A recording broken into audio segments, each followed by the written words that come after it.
Hola, ¿qué tal? Qué gusto saludarlos en Umbral Informativo. Soy Dora Garrido, quien le da la bienvenida al licenciado Ricardo Espinosa López, secretario general de la Confederación Auténtica de Trabajadores CAT, miembro de la UNASIM, presidente de la Alianza Sindical Mexicana y coordinador nacional de trabajadores y productores en movimiento. ¿Cómo le va, licenciado? Muy bien, muchos saludos, muchas gracias por la posibilidad de platicar nuevamente con ustedes y con todo su público. Muchas gracias, licenciado. Y bueno, pues hay varios temas que queremos platicar con usted. Uno de ellos es saber su opinión sobre lo que señaló la Organización Internacional del Trabajo, que debido a la pandemia del COVID-19 ha disminuido la recuperación del mercado laboral para este 2022.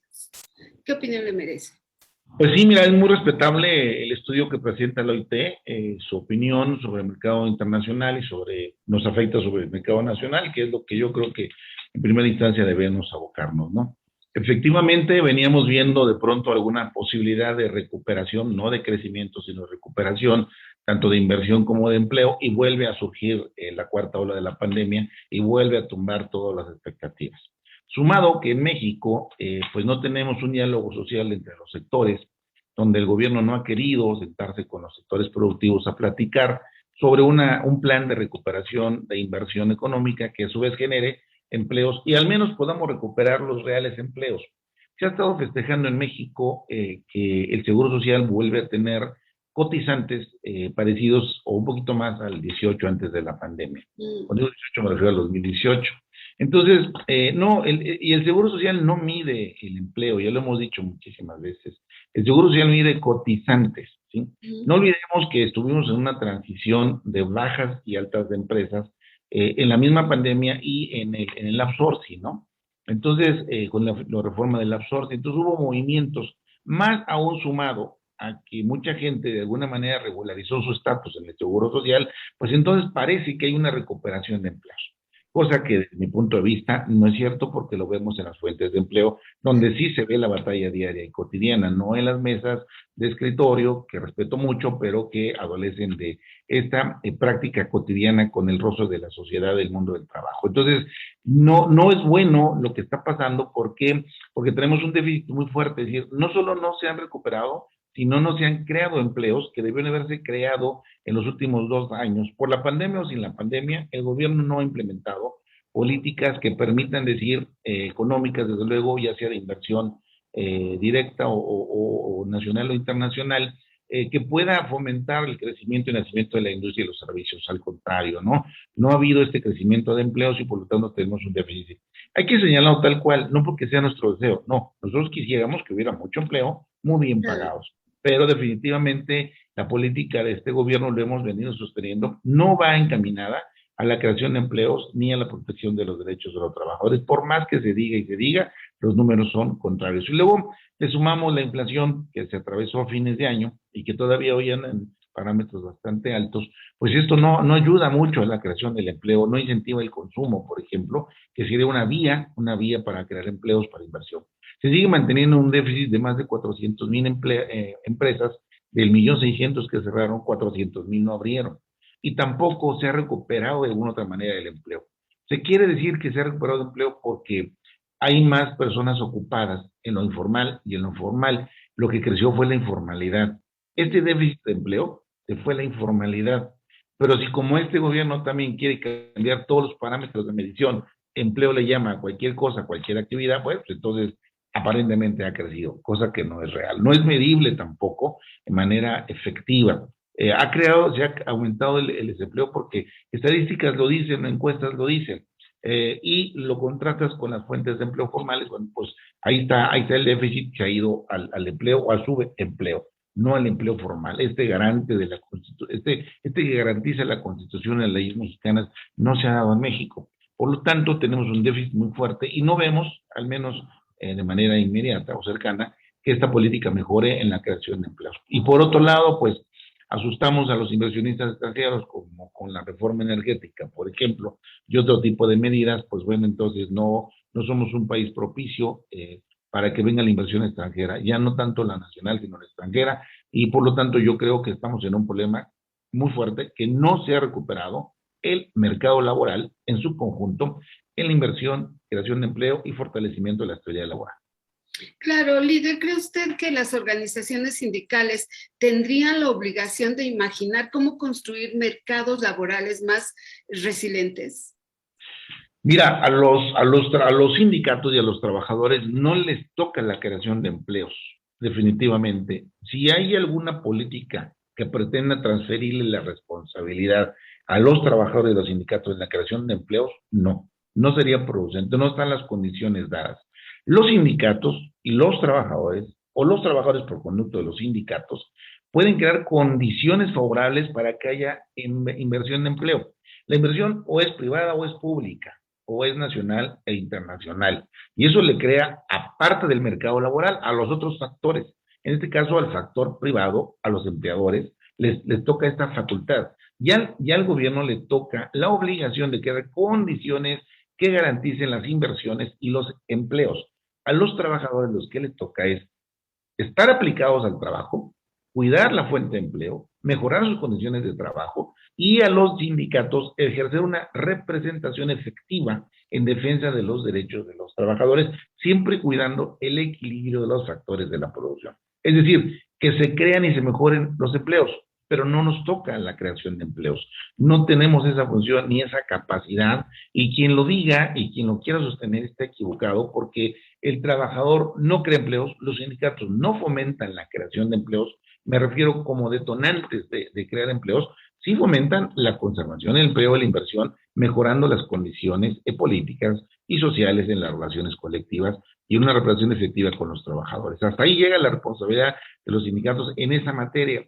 Sí se acrecenta, y es lo más importante, es en el respeto de los derechos de los trabajadores, en la búsqueda del equilibrio de los factores de producción, en las negociaciones colectivas y en la búsqueda de una paz social. Eso sí, donde los tres sectores del diálogo social son los trabajadores, los sindicatos, obviamente, las empresas y el gobierno en turno, crean un ambiente propicio para la inversión, para la estabilidad y la paz social. Ahí sí jugamos un papel importante, y creo que esa es nuestra obligación y nuestra responsabilidad, pero más allá no podemos ir. Ni le damos órdenes al gobierno, ni nosotros invertimos. O sea, no nos toca, no tenemos las condiciones para hacerlo. Hoy qué padre que los sindicatos pudieran crear empleos, autoempleos y demás, pues no necesitaremos de patrones ni de gobierno, ¿verdad? No es así. Creo que esa es una responsabilidad compartida, pero se divide en la función específica, ¿no? Uno crea, otro regula y otro aplica el trabajo. Claro, aquí vendría un poco lo que usted nos comentaba sobre la necesidad de una política de empleos y de recuperación salarial.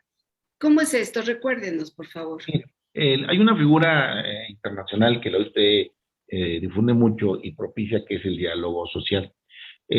Primero, los gobiernos tienen la obligación de crear políticas económicas en la búsqueda de mejores inversiones y creación de empleo y estabilidad laboral. Es una parte. Pero lo hace también en muchas partes del mundo con la participación de los sectores, que son los empleadores o inversionistas y los trabajadores y los sindicatos. En este gobierno, en México al menos, no se ha dado este fenómeno. El gobierno no ha querido, no obstante que ha habido llamados de los sectores para poder reunirse, no ha querido reunirse con los sectores para crear una política de recuperación de empleo, de inversión para las empresas, de la conservación de las empresas y desde luego la protección de los derechos de los trabajadores. No se ha dado. Lo que ha sucedido en México es que este diálogo tripartita no se ha dado, y se ha dado un diálogo bipartita, un diálogo entre las empresas y los sindicatos, donde hemos tratado de conservar los empleos, que no desaparezcan las empresas y que de alguna manera los trabajadores y los sindicatos no sean motivo de conflicto para que no se ausente la inversión y no se pierda el empleo. Hasta ahí se ha dado. Creo que hay una responsabilidad muy fuerte por parte del gobierno al no querer aceptar este diálogo tripartita, pero es un reflejo de la política social del gobierno de México, porque no quiere platicar con nadie. Ellos quieren tomar sus decisiones, ellos quieren la visión adecuada, ellos tienen los recursos, la forma, pero no integran a la sociedad en este tipo de cuestiones. Y en materia laboral es fundamental. Digo, lo vemos, por ejemplo, en España, en Alemania, donde se ha dado este diálogo y de alguna manera, por ejemplo, el COVID trajo menos consecuencias negativas de mortandad, en enfermedad, se contuvieron algunas caídas económicas, se perdió menos empleo, etcétera, porque hubo diálogo social. a ver, yo hago esto, tú haces esto, yo hago lo otro, en función de un problema común, una solución común. Aquí no, nos dejaron al garete prácticamente, ahí arréglense como puedan, y el gobierno pues nada más va a contar muertos y a contar enfermos, ¿verdad? Y va a contar cuántas empresas se cierran, y cuántas empresas se abren, y cuántos empleos se pierden, y cuántos empleos se recuperan o se generan. A eso se dedicó el gobierno. Entonces no hay una conciencia social donde realmente se dé este diálogo que permita crear condiciones efectivas para la inversión y la recuperación de empleo. Es un reclamo que el sector obrero lo ha venido haciendo, claro, lo ha venido haciendo respetuosamente al gobierno porque no vemos la intención de que esto suceda en nuestro país. Por lo tanto, pues la recuperación tendrá que darse de manera natural entre un diálogo bipartita que son los empleadores y los trabajadores. Claro, ante esta situación también nosotros lo que vemos es que, bueno, a las grandes organizaciones sindicales no las toman en cuenta, pero ahora han tal vez jalado un poco a esos sindicatos pequeños. ¿Qué es lo que está pasando? O sea, esos sindicatos minoritarios, por así decirle, ¿realmente están ocupando el lugar del movimiento obrero o qué ha pasado realmente? Realmente al tratar nuestra ley actual, llamada reforma laboral, todavía en muchos medios y ámbitos, vemos nosotros la mano de un gobierno con una ideología, voy a utilizar palabras actuales, netamente conservadora, más que de izquierda que ellos se llaman, ¿no? Nosotros esperábamos una ley protectora de los derechos de los trabajadores, propiciando la actividad sindical, aumentando la negociación colectiva y desde luego previniendo las huelgas de la mejor manera posible.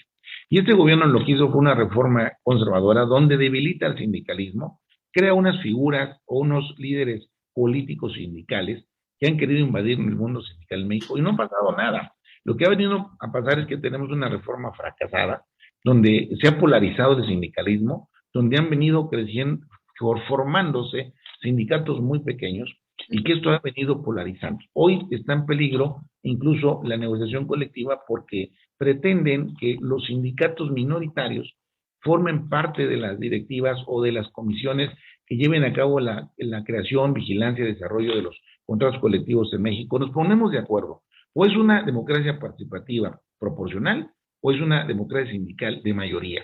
Y estamos aplicando una ley que habla de mayoría. Y hasta ahorita, por ejemplo, tenemos ejemplos muy claros de 2 o 3 sindicatos que marcan la pauta en México, como el petrolero o el Seguro Social, pues han ganado la validación y han ganado las directivas con la mayoría. Ya se la jugaron, vamos a decirlo de una manera más coloquial, cumpliendo lo que dice la nueva ley, la nueva reforma. Y también, por ejemplo, el Seguro Social validó, aun cuando le han formado 3 o 4 sindicatos. Ahora tolerar, permitir y fomentar que después de haber perdido a fuerzas se integren a ciertas figuras jurídicas sindicales, pues es como un capricho, ¿no? Yo no estoy en contra de la participación, que quede claro, porque pudiera entenderse que estoy en contra, no, yo estoy de acuerdo en la participación de todos los trabajadores y todas las corrientes sindicales que pueda haber en el país. Lo que yo exijo es orden, o jugamos de una manera o jugamos de otra, pero como no dio resultado, a ver, las directivas se están eligiendo, los contratos se están validando, no en el número que quisiéramos, que ese es otro tema, pero las que se están intentando están logrando. Los sindicatos disidentes están perdiendo, salvo el caso de muy sonado en el Bajío, de una empresa importante, salvo ese caso que además está metida la mano internacional y los financiamientos internacionales que también critico y señalo, todo lo demás lo están perdiendo. Entonces hoy están buscando a ver cómo a fuerza los integramos. Caray, pongámonos de acuerdo qué tipo de ley queremos. Si vamos a participar todos, ¿de qué reglas? Porque tiene que haber reglas, finalmente de mayoría. Pero aquí hay una mayoría, la mitad más uno absoluta, y ya se están ganando, punto. Se están ganando. ¿Cómo es que ahora fuerzas vayan? Eso lo que hace es debilitar, confrontar, como lo dijimos hace mucho tiempo, a los sindicatos, a los miembros de los sindicatos, hace que los trabajadores pierdan su objetivo de la productividad, el empleo, los salarios, y vuelvan luchas constantes por la mayoría dentro de los sindicatos. Si eso querían, lo están logrando, pero van a fracasar de todas maneras al final del tiempo, porque no se puede sobrevivir peleándose todos los días. Ya México traía un orden jurídico, constitucional, laboral, práctico, que había que corregir, había que mejorar, pero que con esto que está sucediendo, lo único que pretenden es que hay una confrontación permanente por parte de los sindicatos. Yo que veo en este tema, concretamente de la política del gobierno y la forma que están implementando la reforma laboral, pues simplemente le quieren quitar fuerza a los sindicatos, no quieren que sean actores políticos, Los sindicatos históricamente forman parte de las fuerzas reales del poder de una sociedad productiva, porque forman la mano de obra de la creación de la riqueza y de los bienes y servicios. Y este gobierno pretende no desaparecerlos, que no va a poder, pero sí dividirlos, hacerlos, pulverizarlos, minorizarlos, que no tengan la mayor cohesión, para que no tengan fuerza real en la sociedad, y eso es lo que se pretende. Entonces, además es una característica de este gobierno, todo lo que pueda tener poder hay que golpearle, ¿no? Entonces los sindicatos reales que representan trabajadores reales forman parte de las fuerzas de poder de una sociedad, donde pueden transformarla con sus propuestas, con sus acciones, con sus intervenciones dentro de acuerdos nacionales. Bueno, quieren que no exista, esa es la verdad. Mejor que se diga, que se planteen, y aún hasta nos conviene, porque habría que ver qué condiciones jurídicas y laborales se van a dar a cambio de algo. Pero no, a ver, por la mayoría sí salieron bien. Bueno, ahora por la minoría, a ver si, y ahí va, ¿no? Hasta ver en qué momento se hace una mezcla ahí que nomás lo que va a haber es una confrontación constante y de los trabajadores sindicatos, y por lo tanto se va a perder el objetivo de la creación de empleos, estabilidad de empleo, vida sindical, democracia sindical, beneficios económicos para los trabajadores. Va a haber un momento en que vamos a estar más pendientes de quién se pelea con quién, en lugar de qué mejoras obtenemos para los trabajadores. Entonces, que quede claro, yo he sido un crítico muy constante desde que me enteré del planteamiento de la reforma laboral, cuando se dio en el Senado, en la Cámara de Diputados, en fin, y ahora que se está implementando, me parece que es una reforma contradictoria, regresiva, oscura y que no está dando resultados. Y lo podemos ver ahora con el número de validaciones, ¿no? Y más ahora que nos dicen que no va a haber ampliación del término, me parece también inequitativo porque, aunque no es justificación, pero pues es obvio, ¿verdad?, que la pandemia afectó la vida cotidiana de todo el mundo, de todas las instituciones, y me parece que a los sindicatos se le diera un término de ampliación prudente, proporcional al menos, en las épocas crisis, para que continuemos con las validaciones, porque las validaciones se están haciendo, las legitimaciones pues conocidas, yo le llamo validaciones, las legitimaciones se están haciendo y están teniendo éxito, y eso no le está gustando al gobierno ni a los intereses extranjeros. Quieren ver cómo no se logran las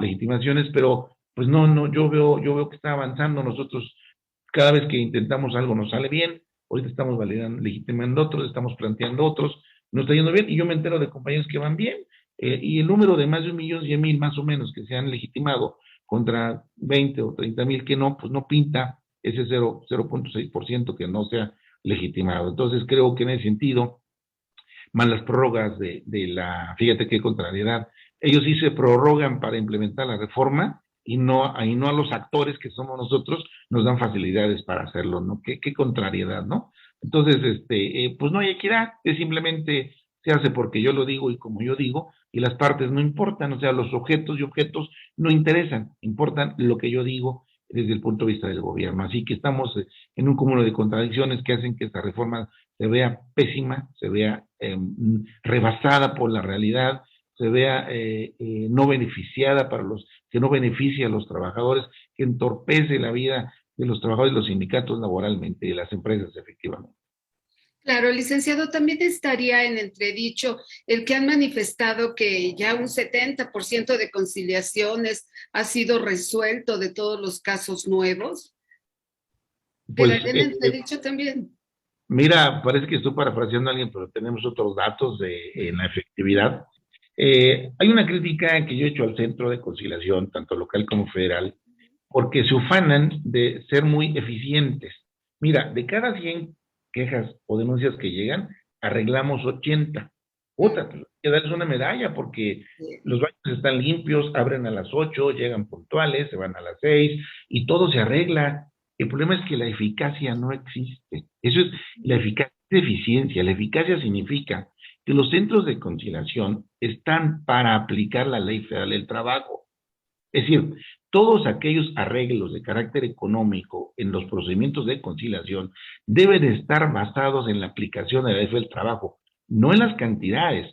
Cuando nosotros investigamos las cantidades de promedio que se están arreglando entre 300 y 500 pesos por asunto, caray, ¿y dónde están las indemnizaciones, liquidaciones, pago de prestaciones, proporciones, derechos y deberes colectivos de los trabajadores con 500 pesos? ¿Eso es eficiencia? Eso podrá ser eficiencia, pero no es eficaz. La ley no se está cumpliendo en su objetivo, por lo tanto es una crítica muy fuerte. Aún así, están brincando muchos asuntos para los juzgados y hay algunos donde se están saturando. Aún así, en materia colectiva, también se están saturando los emplazamientos a huelga por la forma tan burocrática que se están llevando algunas cosas, tanto en el centro como en los juzgados. Creo que falta mucho por ver. Esta crítica es positiva desde mi punto de vista.